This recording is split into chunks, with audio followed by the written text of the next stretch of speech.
So we are kind of the morning after the night before. We've got a little bit of relief from the heat we've just had the last 3 days. And just show you this. This is what most of my garden is like. An absolute dust bowl. So 2 days ago we had an incredibly hot spell. I know there's people around the world who say 42 degrees is, well, they have that all the time, but for us here, we're just not used to it. And well, it broke all the records. We've never had it that hot here. So everything is suffering like mad. But what I did do was I just didn't even come down there. You couldn't even go outside. It was that hot in the garden. It's that hot when you... Okay, we got a pool, and for everyone who goes, oh, you're using a swimming pool, how nice for you. That pool is 18 years old. It's got the same pump and the same line that I've looked after for the pool for 18 years. And this is exactly what I kept it going for, times like this. But I'll show you something just to show you how hot it's been. Now, I know this area is quite dry, but just to give you some idea, you can see here, where was it? There we go. Some of the trees just couldn't cope. And this is a chestnut tree that is actually in a fair bit of shade, but this whole area was so hot and there's so little moisture in the ground that the actual trees have been losing their leaves. You can see up there, this beech tree seems to be more resistant, but we've got death on the leaves. That is heat that's caused that, and drought. And that's really worrying, you know? There's nothing for the bees at all. The last little bits of chestnut that were around last week have finished. So we are now in full dearth. The bees have plenty of resources, as I spoke to you a week or so ago about, because I hadn't done many spring splits, the bees actually had a lot of honey in their colonies, which is great. So overall, you know, I just let the bees go for 3 days, didn't even check anything. And, you know, if they're established and they have their own air ducts and the air passages they ventilate around the hive, and they do that often, there generally isn't a problem. But it's just extremely unnerving when you see temperatures of that magnitude that have come out of nowhere, that I think we really need to be seriously paying more attention to what's going on in the world and starting putting things into place, because we'll just become a desert here the way it's going, you know. But saying that, before we had the hot spell, I did some splits. So I split that one, for example. I split 2 here, and I bought some more nukes. I've got various splits I've done around the garden from where I had hives. So they're all being cut in 2. All these queens now should be running around in colonies. So I've got some here. This was the first batch I did. And there's an Asian hornet just gone over there. That's what I've got to do now, is put out my traps again, reboot them all. But these are all looking okay because they're a little bit shaded here probably as well. So, you know, overall, there's our Asian hornet. Worrying when you see them in July, because I know that they're going to be a real pain, and they're starting to stalk my bees. So I've got the traps to get back up and intensify the amount of traps, because this year looks like it's going to be a bad year, because the hot weather has really helped them and they've had plenty of food, but now things are drying out, so they're starting to prey on the bees now. Anyway, getting back to this, yes, I'm doing okay. The first 50 nukes are done. I had a bit of a kind of delicate situation the other day when I received my next batch of queens, and I don't really want to talk about it too much because it was very upsetting, and upsetting for the queen producer as well, because when I opened the box after it was delayed, every single one of my queens was dead. Now, it's a bit complicated to explain, but the long and the short of it is the flight was delayed. They were unpacked and left on the runway in blazing sunshine, and the queen producer lost all their queens of that delivery. And I'm not going to say how many it was, but it was a lot of queens to people all over Europe. And that's all I'm going to say. But for me, I was more heartbroken, because to open those boxes and see 50 dead queens in perfect condition that have been grafted, that have been cared for, that have gone out to get mated, that have been collected from boxes and then packaged and given all the care and attention, and just to be put in a situation where they're dead. What I'm saying is I really appreciate the value of these queens. And although I've got the money this year to buy them, next year I'll be back to making all of my own, not just some of them in the spring. And then this summer I'm kind of treating myself a bit and buying quite a few that will get me into the winter. And next year I'll have a load of good stock to run through, and then lots of good drones from that will make with my queens I make next year. So that's kind of my thinking. But really, really weird week, emotionally upsetting, frustrating with the weather. And now I've got to battle through, not any later because I had another load coming now, but I'm a week later on caging my queens. I've only done 3 apiaries so far because the weather was so unbearable. I'm kind of, well, that's the story. So it's all been really traumatic. However, there is light at the end of the tunnel. This land that my building's going on is now as good as completely mine. Not much to really say, but when I was married before, we jointly owned it. And obviously any project you do, you need to make sure it's in your name before you carry on with your building. So that's all been finalised and agreed. I'm now waiting to apply for a European grant, which will give me some money off the payment for the slab and the building, which will go up here afterwards. So things are progressing, but it's painfully slow. But I just feel we're nearly getting ahead of it. Because as soon as I get the problem is when you apply for a European grant, okay, I know I'm lucky to be able to apply for it, but I only get one chance to do it, and there probably won't be any grants available for the next 5 years because I'd have had my grant. And that's kind of how it works. So when you apply for it, you've got to seize the maximum you can. And I get a certain amount back on a certain amount. And I'm not going to go into figures, but it's just to kind of highlight what I'm applying for. So they'll give me, the grant system over here at the moment will give me some money towards the building, because they're giving people a chance to apply for a grant to, modernize your buildings, which is what I'm doing. So I'll be able to, this is why it falls into my category so well, that at the time I'm looking to put up the building, there's a grant come available so that I can modernize the building and build a building that is suited to honey extraction.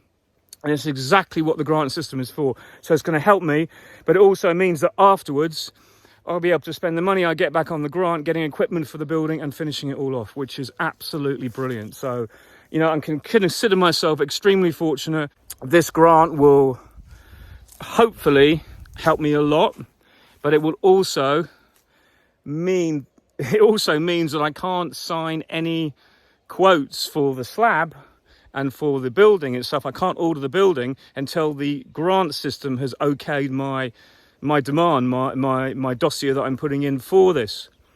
So this is what delays everything. You know, in October it'll be a year since I kind of announced I'm going to be doing the building. I thought that the planning application would be the longest, but now I've got full planning permit. See, my sign is still up there at the bottom of the gate, just down there.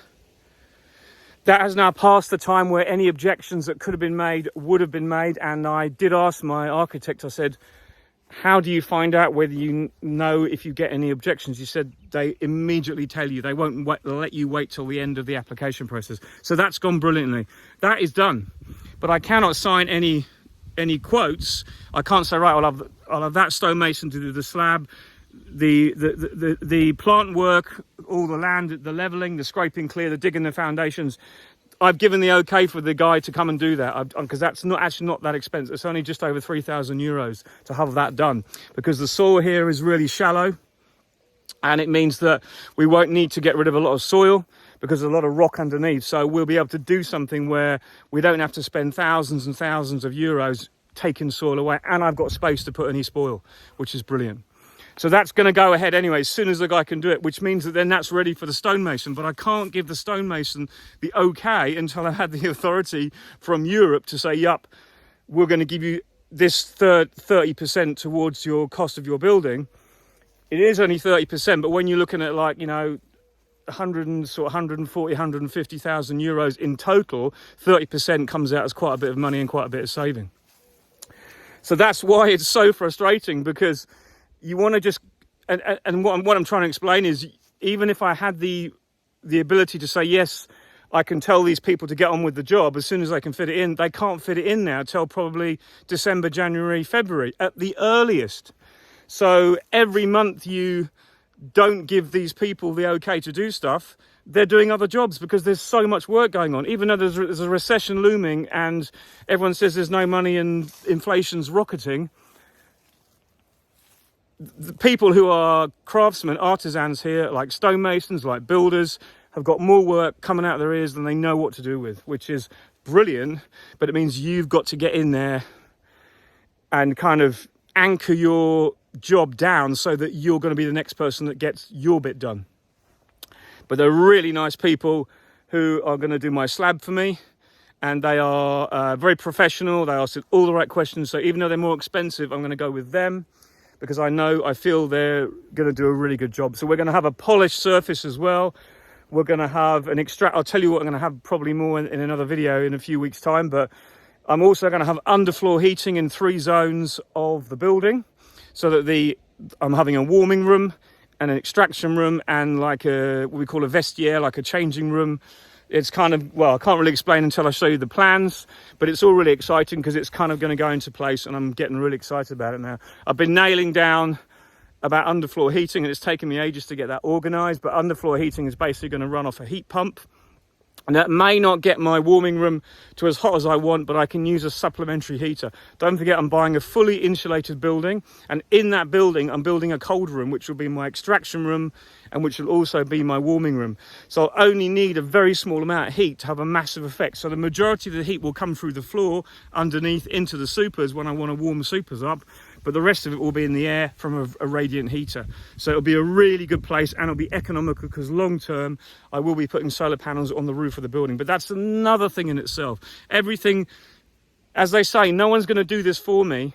You've got to just keep pushing and asking questions, and you hit walls all the time with different people because they're all, well, maybe and possibly, but you just have to pester people, and that is the problem. That's why it's so frustrating.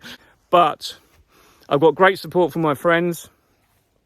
I keep going back to them and saying, what shall I do about this? What shall I do about that?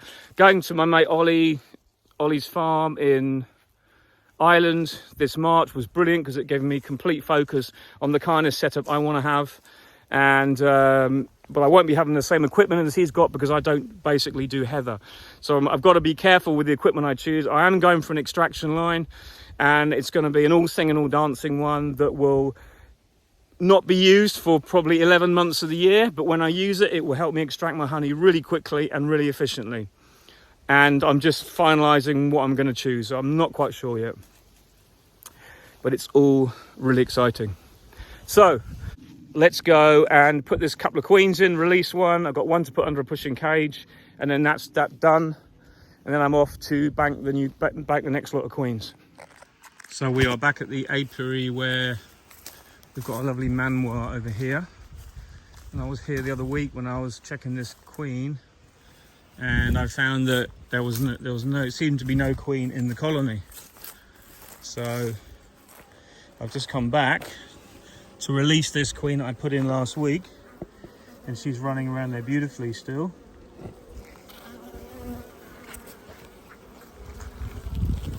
Only to find, so she isn't dead, so I can use her somewhere else, no problem.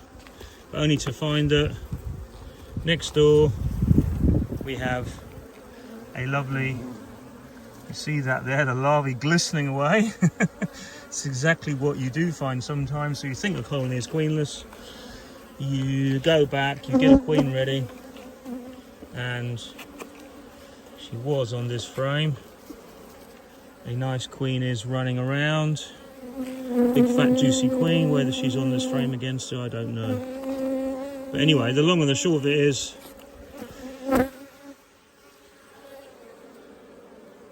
we don't need a queen in here. So there you go. So So that's one colony rectified, and I still have a spare queen, so you know, it ain't that bad, as they say. You can see she's been laying quite extensively here. It must have been just starting to lay eggs when I looked the first time. I didn't check when I put the queen in. So you can see the pollen there. We've got extensive amounts of pollen. So that's good. Very good to see. But end of the day, it's done. So I've got a queen to use up, and I think that's one's going in the one next door under a pushing cage. So I'll put this all back together, leave that alone, and then I'll come and show you putting this queen in. So this is the queen that came out the other colony. And I just will say that when you have a new virgin queen that arrives at the same time as a mated queen, but the mated queen isn't laying, and you put them in the same colony, as long as the queen is reasonably well protected, she won't be killed, or she won't be put under so much stress from the outside that she won't die. Whereas if you make a nuke and you take the queen from the donor hive with the nuke away, and you put a queen like this with a candy plug inside the nuke, you will often find the queen will die straight away under stress, because the bees do everything they can to get at that queen through the cage, and they don't feed her. Whereas in the case of a new queen, a virgin queen that's just mated, that starts laying in the colony, I've noted, and you will see this yourself, that the queen is not killed. She's kind of fed as well. So you can see how well this queen is to after she's been in on her own for 4 days. So I'm going to take her out now and put her in under the pushing cage, because I've got this frame of, I managed to find this frame of emerging brood. It's not quite emerging yet, but it'll be enough. But on this side, there's nectar stores. There's actually nectar in this, so that's quite good. And I've got quite a big cage. It's not the cage I probably would usually use. It's a little bit big, but it gives them plenty of room to get used to the queen. And you can obviously do this wherever you want. I've sometimes come in the truck, which is what I've done now, because I know this queen's going to be lively, and you can dunk it in a cup of tepid water. There's several things you can do, but the best way is just, I see it as I open this cage, there's a little hole appears in one place. And if you know the queen's going to put her head out there, you can just grab her. It might take a little while, you just have to be patient.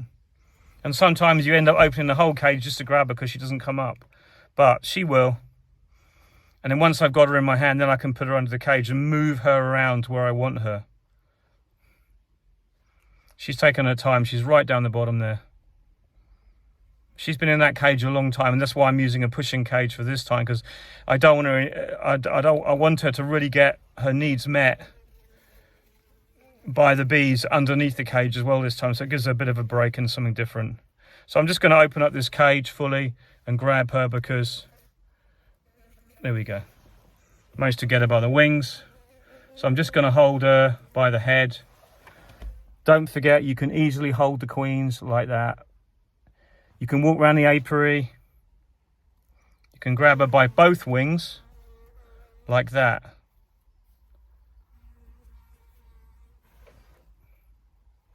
So she can't go anywhere. She can't get damaged. She won't lose a wing because of that. So you get your pushing cage. I can't really show you that well here, but I'm going to put it underneath at first, and then we're going to move it around to where we want it to be. So I'll let her go under the cage. Okay, and just to show you that. Immediately she can drink fresh nectar if she wants to. Just give the screen a tap so you can see it. But where she is now, I know there's nectar in these, in some of these cells. Not a lot, but there's enough. So I'm going to push this in as it is, because it's actually in the right place. And I should push it in on a flat place, and often that's what I do. And also when you push it in, and you made your own cages, make sure that the wire you're pushing in pushes in vertically. In other words, it goes straight down, because then what that means is it gets a better anchorage, because sometimes the bees can go underneath. So what I'll do is I'll go outside, we'll put this on the deck of the truck, the flatbed, so you can see me. Should have gone around the other way. I don't often use pushing cages at the moment because there's not many situations that really dictate it. But if you've got the time, it does work really well if you can use pushing cages. So the trick is not to push the cage in so far but the queen can't move around underneath. Okay, so these are actually, this is the reason why I like this pushing cage a lot, is this colony is going into where there was a queen before, and I took the queen away actually in the nuke, and that's why they made queen cells. So I've removed the queen cells, and so I know they are expecting a virgin queen. But this is the grey area. I don't know if it makes any real difference, but with the pushing cage, it's more of a slower getting used to her while she's protected kind of thing. So that goes in there. These bees aren't that nice, they're a bit grumpy. I'm using a pushing cage as well because I know that under circumstances when she's not well accepted initially, I've left my hive tool in the truck, where she's not well accepted initially, it helps reduce the risk of her being killed if I was to release her in 2 or 3 days' time. Don't forget, she's already had a bit of a grief as queen. She's been in with another colony for quite a while, so I haven't got any gloves. I'm just keeping my distance here because these bees aren't the nicest. They're okay, but I'm just putting everything back in straight. There's the partition. There's a partition. Here we have 7 frames. 1, 2, 3, 4, 5, 6, 7. And there was the cage. I was hoping to find the queen and cager, but I couldn't, and she ended up going in the nuke, unfortunately. So I made 2 nukes in this colony. But there we are. There's a lot of honey in here. When those bees come from there, they'll go back down into that colony and flood that colony. There's plenty of bees in there, and that will do absolutely fine. So even though there's no queen going to be laying above the excluder, I'm just putting the excluder back on to just kind of, you know, just make it easier so that it's out the way. Because I don't like leaving anything out this time of year when there's Asian hornets around. Let's just have a little look over here. And, ow, stung on the finger. Unfortunate. We are seeing quite a few Asian hornets. There's one up here starting to prey on the hive, so now I know that I've got to get traps up and see, the bees are on the front of the box now. Look, see, I don't like seeing that. That means they're stressed. See how the bees are trying to actually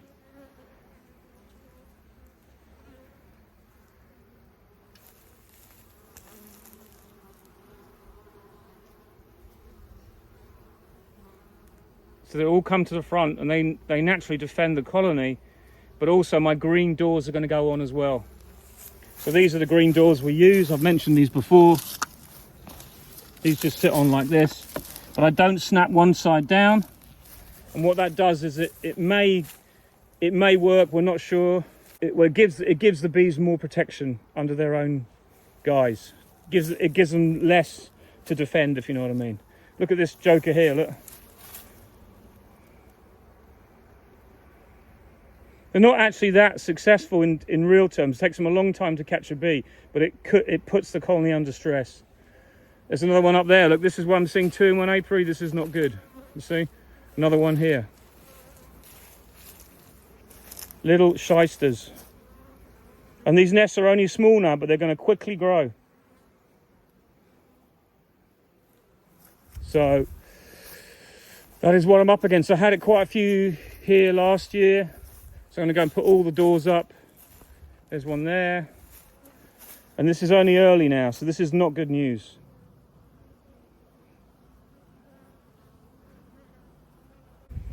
You can see they're pretty persistent. There's one, got one. Just flying off there with it to a tree where he'll dismember it and then cut its head off wherever that went. But anyway, it's like a needle in a haystack trying to find their nest, as we said before. But what else can you do? So that's this little thing done. Put this colony back together, get the hornet traps out, and start revising my tactics for the later in the summer, because we're going to need it this year. I have actually got with me, luckily, some traps, and I've got some bait.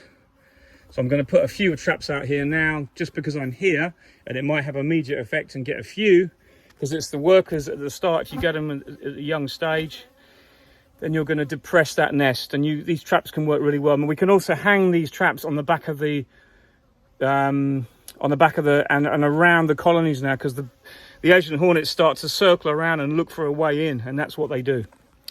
So we're going to try that.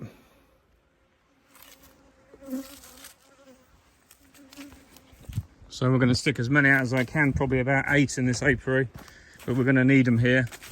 I'm going to come back and hopefully do a bit of magic in a week or so with the other technique we use, which I'm hoping to be able to film.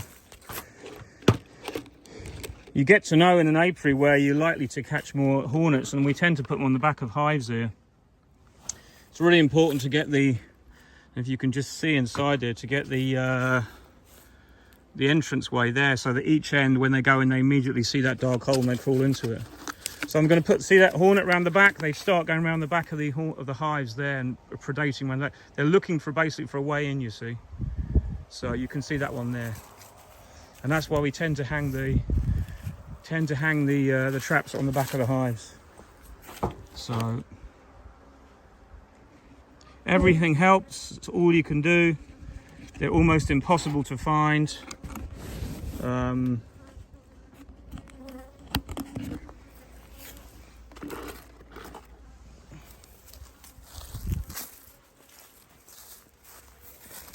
So we're going to just see how these get on at the start.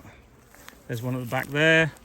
I think this is a colony that's actually quite vulnerable, and it's interesting, the hornets do know when there's a vulnerable, I'll say it right in a minute, a vulnerable colony, and they prey on that one, especially ones at the end. So we'll put this one's door on as well, and it means that, oh you beast, it means that the hornets have got a little bit more of a difficult job to do. The bees don't like it at first, but there you go. That means that the bees have less to defend. On a big colony like the one next door, it's not a problem for a while. That little shyster there, look.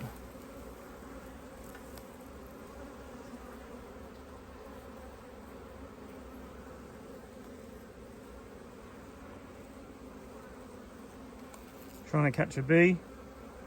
I should have my racket here, but I haven't. Oh, it's got one, and I've got it as well. See, that is unfortunately where the Asian hornet falls down, because if it catches a hornet, we get the one. But there's another one in front. Look already. Look at that. If they catch a hornet, they go to the ground often, and it gives us a chance to squash the hornet.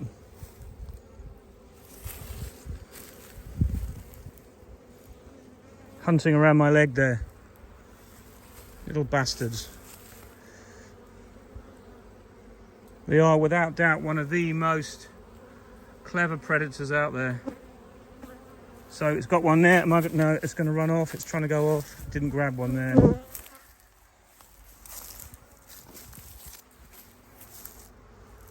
See how the bees all come forward. Oh shit.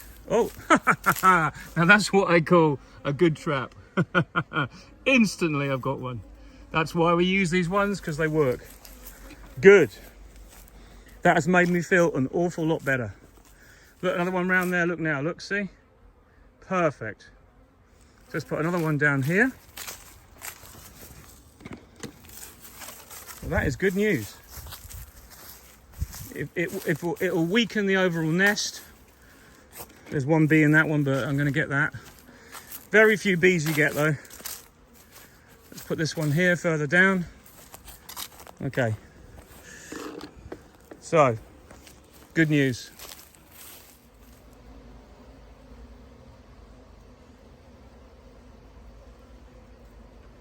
See, these traps are already attracting a lot of attention, so I'm really pleased.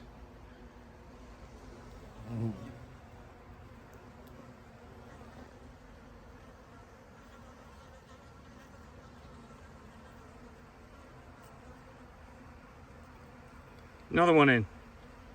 Magic.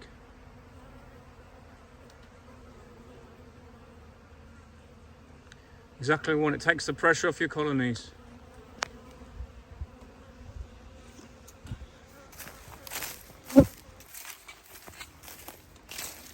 Well, thankfully that butterfly can't get in, just flown off. But look, 2 in here already as well. I only put that one out about a minute ago. Oh dear, it doesn't look good.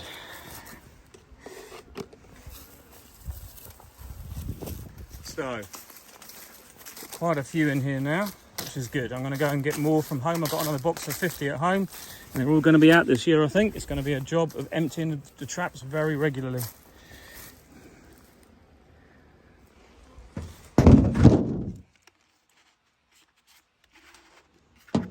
There we go.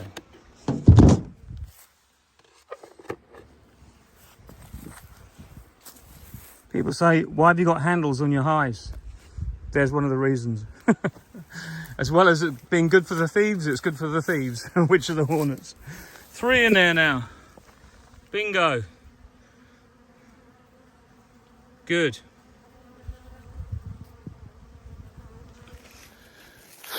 So, there you go. As we always say, it is what it is. It's going to be a long end to the summer, I feel.